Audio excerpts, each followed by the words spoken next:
দেশের সর্বনিম্ন তাপমাত্রা রেকর্ড করা হয়েছে যশোরে 8 ডিগ্রি সেলসিয়াস এবং ঢাকায় সর্বনিম্ন তাপমাত্রা রেকর্ড করা হয়েছে 13.3 ডিগ্রি সেলসিয়াস, যেটা গতকালকের চেয়ে কিছুটা বেশি। অর্থাৎ গতকালকের দেশের সর্বনিম্ন তাপমাত্রা ছিল যশোরের 7.8 ডিগ্রি সেলসিয়াস।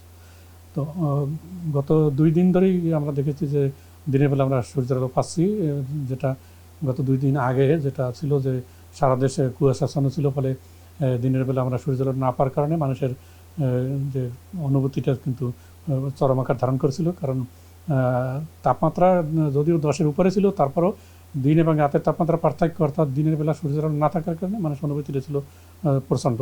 সেখান থেকে কিছুটা উন্নতি হয়েছে এবং গতকালকেও আপনারা দেখেছেন যে দেশের বেশিরভাগ জায়গায় রৌদ্র ছিল, আজকেও ছিল। তবে আজকে দেশের পূর্বাঞ্চলে অর্থাৎ কুমিল্লাতে রৌদ্রের দেখা পাইনি, কিন্তু দেশের বেশিরভাগ জায়গায় রৌদ্রের দেখা মিলেছিল। ফলে এই রৌদ্রোজ্জ্বল আবহাওয়া আরও 2 দিন অব্যাহত থাকতে পারে, অর্থাৎ আগামীকালকে 3 এবং 4 তারিখ, এই 4 তারিখ পর্যন্ত রৌদ্রোজ্জ্বল আবহাওয়া থাকতে পারে, অর্থাৎ দিনের বেলা রৌদ্রোজ্জ্বল এবং তাপমাত্রাও অন্যান্য দিনের চেয়ে কিছুটা এই 2 দিন বেশি থাকবে। এরপর 5 তারিখ থেকে আবার কিছুটা কমা শুরু করবে, যেটা 6 বা 7 তারিখে গিয়ে অনেকটাই কমে যাবে। তখন আবার শৈত্যপ্রবাহ যেটা এখন হালকা আছে সেটা হয়তো মাঝারি আকার ধারণ করতে পারে। পৃথিবীতে যে সূর্যের তাপ, এটা নির্ভর করে সূর্যের অবস্থানের উপরে। পৃথিবীর তাপ যদি পৃথিবী পৃষ্ঠের উপর যদি সূর্য খারাপভাবে কিরণ দেয় তাহলে তাপমাত্রা বেড়ে যায়, আবার যদি তির্যকভাবে কিরণ দেয় তখন তাপমাত্রা কমে যায়। তো এখন যেহেতু শীতকাল, এখন সূর্য আছে দক্ষিণ গোলার্ধে, ফলে বাংলাদেশ থেকে এটা অনেক দূরত্বে অবস্থান করছে, ফলে এটা তির্যকভাবে কিরণ দিচ্ছে এই সময়।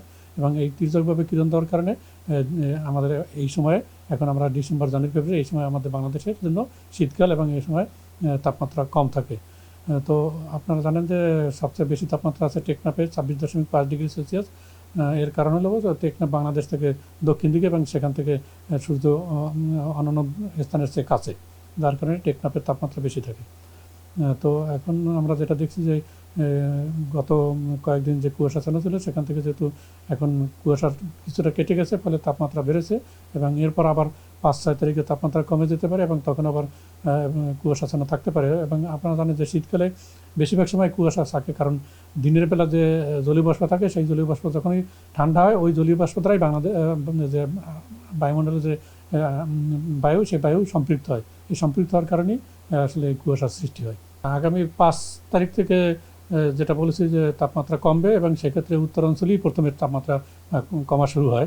অর্থাৎ আমরা জানি যে বাংলাদেশের যে শৈত্যপ্রবাহের শুরুটা হয় রংপুর বিভাগ বা রাজশাহী বিভাগ থেকে, এবং তার পাশাপাশি যশোর, চুয়াডাঙ্গা এই অঞ্চল থেকেই শৈত্যপ্রবাহটা শুরু হয়। ফলে রংপুর অঞ্চলে যখন 5 তারিখের পরে এটা মৃদু থেকে এটা মাঝারিতে রূপ নেওয়ার সম্ভাবনা রয়েছে এবং আমাদের যে 1 মাসের যে পূর্বাভাস আছে সেখানে তীব্র শৈত্যপ্রবাহের পূর্বাভাস আছে। ফলে তারা আগে থেকেই সেটার জন্য প্রস্তুতি নিয়ে থাকতে পারে যে আমাদের মাঝারি বা তীব্র শৈত্যপ্রবাহ জানুয়ারিতে দেখা মিলতে পারে। ঢাকা তো আমাদের যে রেকর্ড সেখানে কিন্তু 10 ডিগ্রির নিচে ছিল। এই বছর কিন্তু এখনও 10 ডিগ্রিতে পৌঁছায়নি বা 10 ডিগ্রির নিচেও নামেনি, 13 কাছাকাছি রয়েছে। ফলে অন্যান্য বছরের তুলনায় তাপমাত্রা বেশি আছে, তারপরও ব্যতিক্রম হইল যে সূর্যের আলো, অর্থাৎ দিনের বেলা সূর্যের আলো পাওয়ার।